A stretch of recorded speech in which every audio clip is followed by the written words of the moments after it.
down there shortly Doug is now around in one of the Craig family's houses.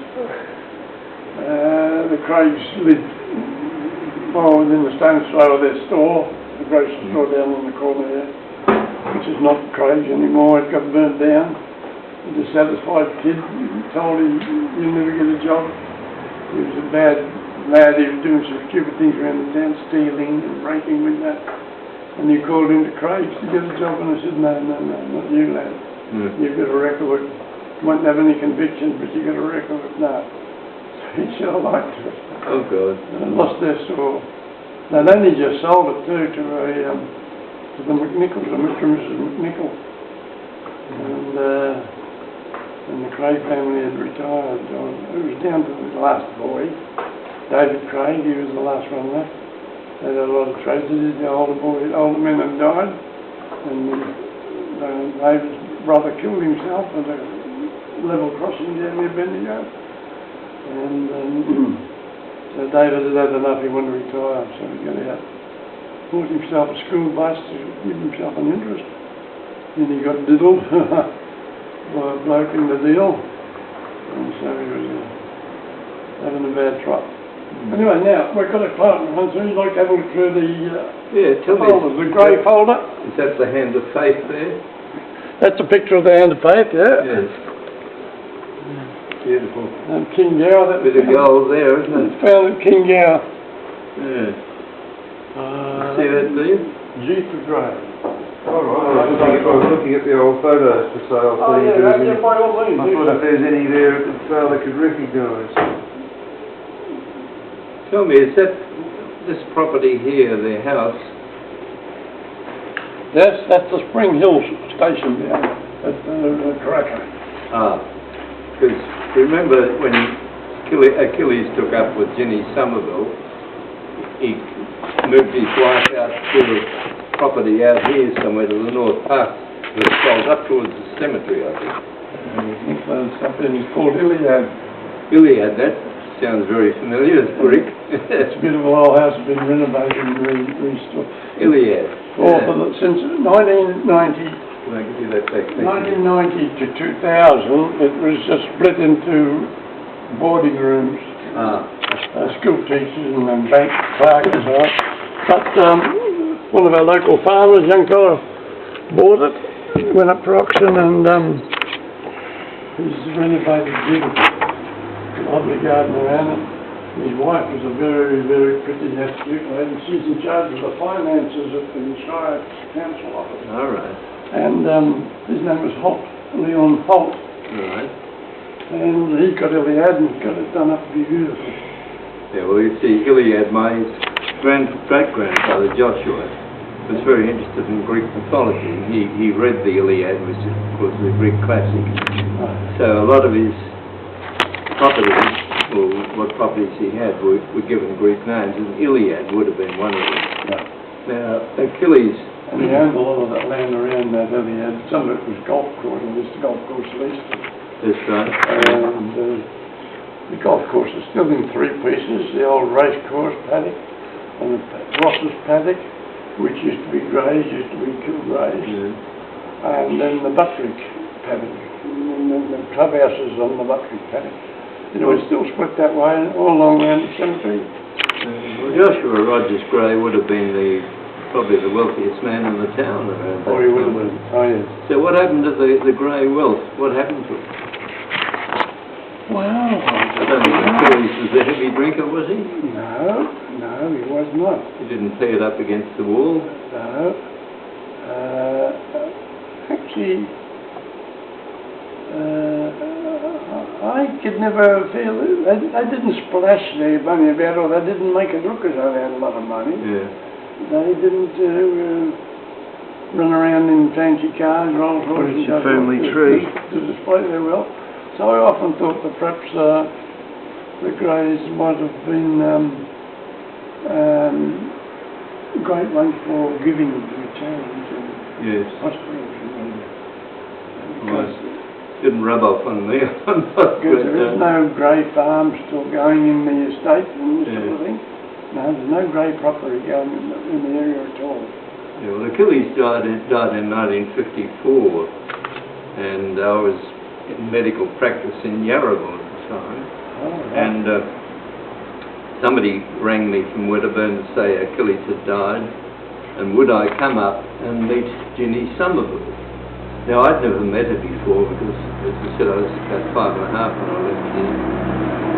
We were sent to an orphanage in South Australia because of our father's mental problems, and he threatened, or he said, when they took him away, I'm coming back to get the kids. Now, they didn't know whether that meant he was coming to take us with him or shoot us. So it was thought very wise to get us away. So the 4 younger children, it's me, Mel, Madge and Mavis, Moira, 4 of us were sent to South Australia to an orphanage. And we were there for about 4 years. And my mother moved from here up to Shepparton. And well, now, Joshua put one of the boys in the Torpican property that was 63,000 acres. Because it's split up since. And that's the nearest property to the township, Torpican. It's down the Wedderburn Junction Road. Well, did Joshua have 5 children? I wouldn't doubt it, yeah. 4 girls and a boy, that was Achilles. Oliver was one, I can remember. Oliver Gray, that's the name I remember, yes. Oliver. Troilus, yes. Troilus, yeah. One of them got set up with the local powerhouse, direct current powerhouse. That was the only current out in town. Horry Thompson ran that, and he ended up as my stepfather, and that's where the Thompson comes from.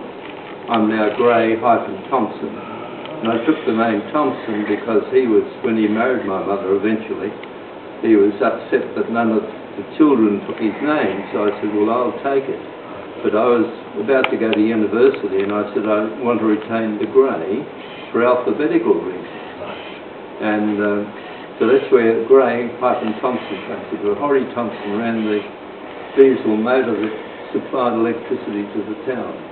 Right, well now, he'd have to be before the young Gray fella took it over. He was the power station man for years, I remember him so well. And he was a Gray, he wasn't Oliver. Oliver was the one on the farm, and I think it might have been Troilus that was running the service of the power station. Right. And, well, Horry Thompson ran it until, you remember Dr. Taylor, Unwin Taylor? He brought me as well.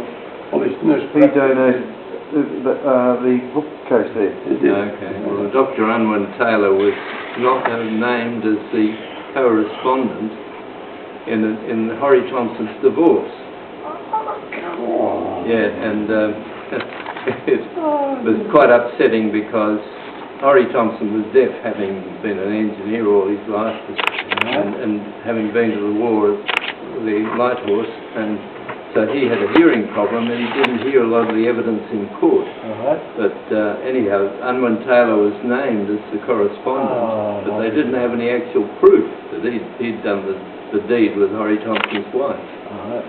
And so Unwin Taylor then sued my stepfather, and he went bankrupt because he couldn't meet the costs. You're about to meet the mayor and mayoress of Wedderburn. Yeah, right. Hello, Campbell, how are you? This young couple here, Frank and Lynn Gondar. Right. And they've come in to do a job on the computer for me and get my printer going again. I'm as blind as a bat and I can't do it. Is it possible that I could get a copy of this? Yes, put him on the job. He's doing a marvellous job here. So if you do it on the photocopy there, no, it's got to be fixed, so it could be fixed. There's a paper jam in it, I think. Well, Campbell, what I'll do, if you give me your name and address, I'll arrange for my sister to provide what information she can. That's my eldest sister, Marjorie.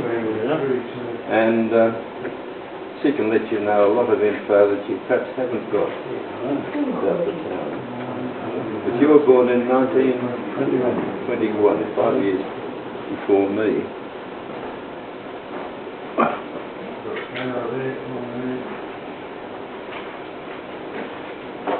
What a post office. You had to get hot in the summertime in those days.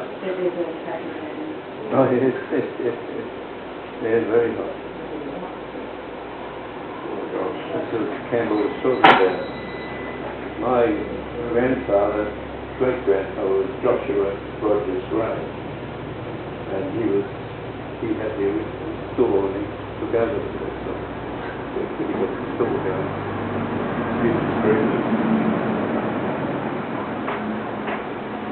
I think the photo was worth more than the post office back in those days. Yes. Okay, yes, now. Okay.